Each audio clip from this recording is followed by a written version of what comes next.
喂啊，大祖兒啊，你咳咗咁耐，睇醫生啦。冇嘢嘅，冇嘢嘅，咳下就冇事噶啦。唔係喎，你咳咗咁耐咧，可能係肺癌嘅徵兆嚟嘅喎。喂啊哥，你唔好嚇我啦，我得個10幾歲又冇食煙，有乜理由會有啊？你10幾歲，4捨5入到第3個。我冇嘢冇嘢，唔緊要唔緊要。問人。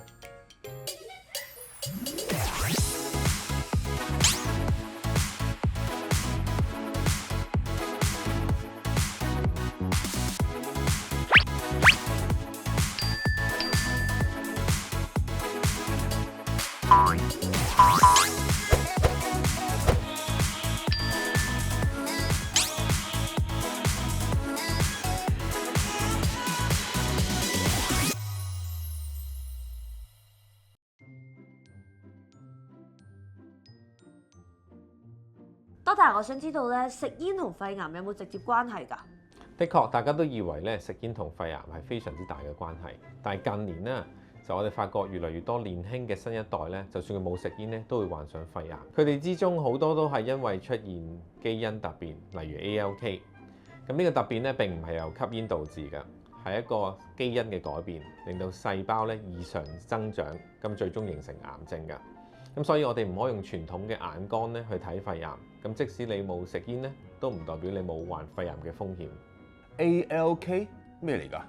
嗱，首先喺理解 ALK 肺癌之前咧，我哋要知道肺癌其實有兩類嘅，由非小細胞性肺癌同埋小細胞性肺癌組成啦。咁當中最常見嘅就係非小細胞性肺癌。今日我哋要講嘅 ALK 咧，以亞洲人嘅數據嚟講咧，佔咗5%，係第二常見嘅非小細胞性肺癌嘅基因突變。呢種突變咧會令到癌細胞生長得更快，導致肺癌嘅出現。值得留意嘅係，患有 ALK 突變嘅非小細胞性肺癌嘅病人咧，通常都係唔食煙嘅女士，而且年紀咧亦都比較輕嘅。咁由於病徵唔係好明顯啦，咁大部分確診嗰陣時咧已經係晚期，甚至乎咧腦部有轉移嘅情況出現。咁恐怖，咁有冇得醫㗎？當然有得醫啦，而家醫學發展越嚟越進步。而家嘅肺癌治療咧已經唔係局限於以前嘅化療。咁而家有咩方法去醫咧？同埋效果係點咧？醫學界咧已經發展出針對 ALK 陽性非小細胞性肺癌嘅標靶治療。嗱，由10幾年前嘅第一代 ALK 標靶藥開始啦，隨住研究同埋臨床嘅經驗不斷咁累積咧，而家已經發展到第2同埋第3代嘅 ALK 治療。嗱，整體嘅治療效果咧就越嚟越理想嘅。嗱，相比傳統嘅化療，標靶藥物咧唔單止可以進一步延長病人嘅無惡化存活期 PFS 啦，亦都具備穿透呢個血腦屏障嘅能力，咁從而咧有助預防腦轉移嘅出現啦，或者延緩已經出現咗腦轉移嘅惡化。根據喺美國臨床腫瘤學會 ASCO 2024年中發表嘅第3期臨床試驗數據咧，第3代口服嘅 ALK 標靶藥展現出一個非常之理想嘅 PFS 表現嘅。5年嘅無惡化存活率咧可以高達60%。雖然相關研究咧仍然進行緊，咁但係我哋可以見到 ALK 肺癌嘅治療咧係不斷咁改善，咁亦都逐步有一個慢病化嘅治療趨勢嘅。咁既然市面上有幾代嘅 ALK 標靶藥，我哋應該點樣選擇呢？其實選擇 ALK 嘅標靶藥物咧唔係單單咁樣睇佢第幾代嘅，我哋要綜合病人嘅需要啦、個病情啦同埋長遠嘅目標。正如我頭先提到啦，唔少 ALK 陽性嘅非小細胞性肺癌患者咧，喺確診嗰陣時已經屬於晚期，而且特別咧容易出現腦轉移。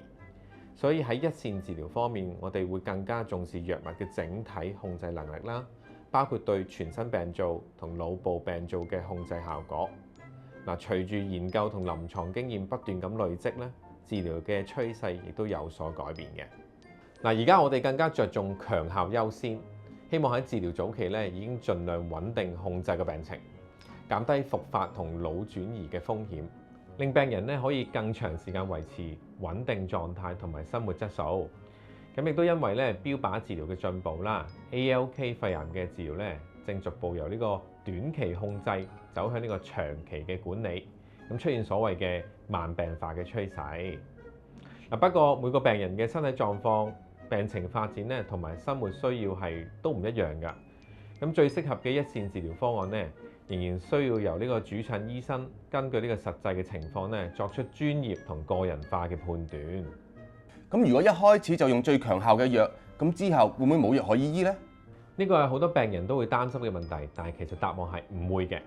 嗱，而家我哋選擇一線治療嘅藥物咧，係要選擇效果最好嘅，目的係盡早、最有效咁樣控制個病情，減低腦部轉移同埋復發嘅風險，為病人咧爭取更長同埋更高質素嘅生活。即使日後嘅病情有變化啦，醫生仍然可以根據癌細胞嘅特性，考慮其他嘅治療方案，例如轉用其他嘅標靶藥物，配合化療，甚至使用一啲新一代嘅治療選擇。咁所以一線治療咧係用最有效嘅藥，而唔係用盡晒其他方法先至用嘅。我哋選擇最合適嘅策略俾病人，為病人打好一個最良好嘅治療基礎。最重要嘅始終都係由主診醫生因應病人嘅實際情況，作出專業同個人化嘅治療決定。Doctor，你啱啱就提到啦，ALK 肺癌病人咧會比較容易出現腦轉移，咁所以預防腦轉移係咪就係一個重要嘅考慮因素呢？嗱，呢個問題非常之重要，因為腦轉移咧其實係影響 ALK 肺癌病人預後同埋生活質素嘅關鍵因素之一。好多嘅 ALK 陽性嘅非小細胞性肺癌嘅病人喺確診嗰陣時咧就已經出現腦轉移，或者喺治療嘅過程之中咧有機會發現出腦轉移嘅病灶嘅。咁一旦癌細胞擴散到腦部啦，就唔單止會引起頭痛啊、頭暈啊、癲癇等等嘅症狀啦，治療嘅難度咧亦都會大大提高嘅。加上腦部有一個叫做血腦屏障嘅保護機制，係會阻擋大部分藥物咧進入腦部，令到好多治療咧就未必能夠有效咁樣控制腦轉移。根據最新臨床研究嘅顯示啦，第一線使用呢個第3代 ALK 標靶藥物咧，能夠有效降低超過90%嘅腦轉移風險，大幅咁樣延長個無惡化存活期。正因為有呢一啲臨床數據嘅支持啦，而家我哋喺選擇一線治療嘅時候咧，我哋會更加重視藥物對腦部嘅保護啦同預防嘅能力。咁希望喺治療嘅早期咧就已經降低將來出現腦轉移嘅風險，為病人爭取一個更長、更穩定嘅病情控制。呢啲效果咁好嘅標靶藥，會唔會好多副作用呢？咁病人又應付到呢？嗱，呢個咧亦都係好多病人關心嘅問題。咁事實上啦，任何治療咧都有機會出現副作用。ALK 標靶藥嘅治療咧都唔例外嘅。不過同傳統嘅化療相比啦，標靶藥物嘅副作用咧一般都係比較可以預測，而且大部分咧都屬於可以控制嘅範圍之內。嗱，常見嘅情況啦，包括高血脂啦、體重增加。咁但係咧，醫生可以透過調整藥量啦、配合藥物啦，或者生活方式嘅建議咧，幫助個病人咧好好咁控制嘅。隨住治療嘅經驗同埋管理方式咁不斷咁進步，而家我哋嘅目標咧已經唔再係頂住個副作用完成治療，而係希望病人可以喺長時間接受治療嘅同時咧，都能夠維持穩定嘅生活質素。咁亦都正因為標靶治療嘅進步啦，ALK 肺癌嘅治療咧，逐步咧由呢一個急性短期嘅治療模式咧，走向一種咧可以長期控制、長期管理嘅方向。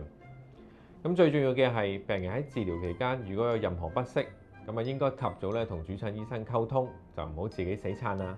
只要密切跟進同埋適當咁管理咧，大部分嘅病人咧都可以一邊接受治療，一邊繼續過返正常嘅生活㗎。